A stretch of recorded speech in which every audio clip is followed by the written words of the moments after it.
Hi, welcome to part 1 of making drop scones. Now let's start. So first of all, we have to pour out 250 grams of plain flour.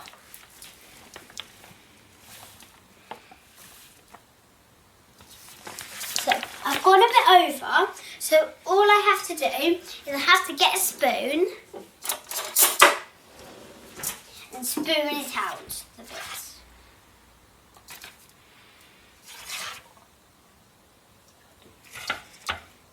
And then you pour it in your mixing bowl. So, next, we have to do the caster sugar. So what we have to do is we have to have 25 grams of caster sugar. And then we pour it in. And we have to crack the eggs. So we get 2 eggs. And if you get any eggshells in, please take it out.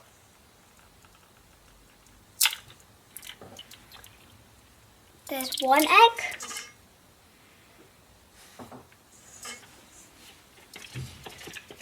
Now let's do the second egg.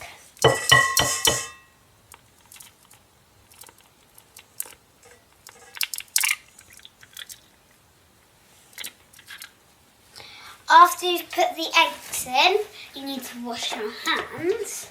Welcome to part 2 of making drop scones.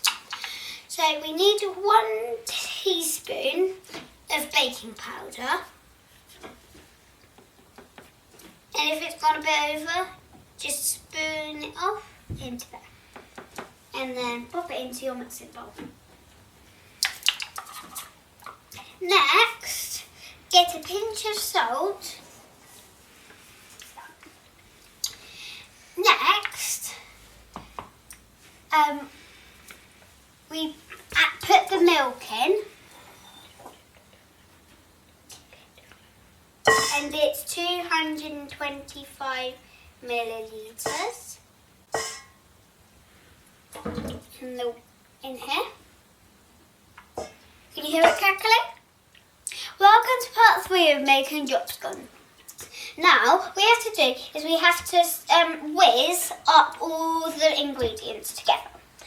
So if you haven't got one of these electric ones, you have got a balloon whisk, it will take a bit longer, but it's still going to probably look the same. What you're looking for is that it's supposed to be smooth and bubbly at the same time. So if you've got one of these, turn it onto 1 and then start mixing. Welcome to part 4 of making drop scones. Now you just seen me just mixing the rest of the mixture up. So what you're looking for, and at the moment it's perfect. It's supposed to be all smooth and a bit bubbly. See all the bubbles, and it's really smooth. Welcome to part 5 of making drop scones. So you need an adult near you, so if there's any problems, they can sort it out. Like my dad's just here doing the camera things. So what you have to do is you have to have a stick pan, a non-stick pan, sorry, and either vegetable oil or sunflower oil. And you also have to have medium heat. Mm-hmm.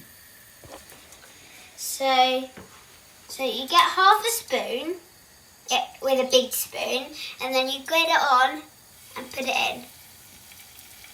You'll see with all of these, they won't start to bubble a lot because they haven't got as much oil. And is it quite important to have the bowl near the pan? It is quite important, so if it spills everywhere.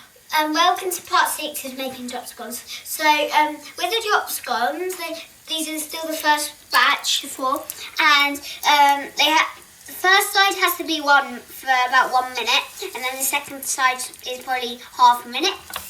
So Anna is flipping them for me. And again, you should have an adult near you doing this, just in case any problems.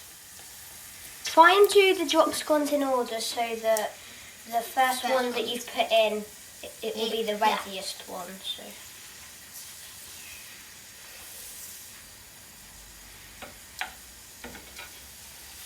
And if it flips a bit on the other side, it doesn't matter. It'll be fine. Now I'm going to show you how to take them out and where to put them. Okay, so we're going to take when they're one ready out. and sort of swelling a bit. If you can Take see them that. out and put them on a Take them plate out and put them on a plate with kitchen paper on it.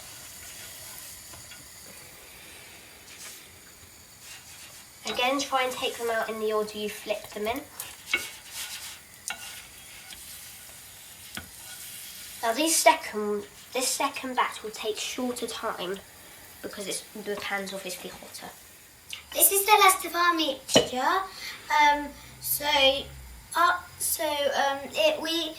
It's going to make something on the lines of 18 or less or a bit more.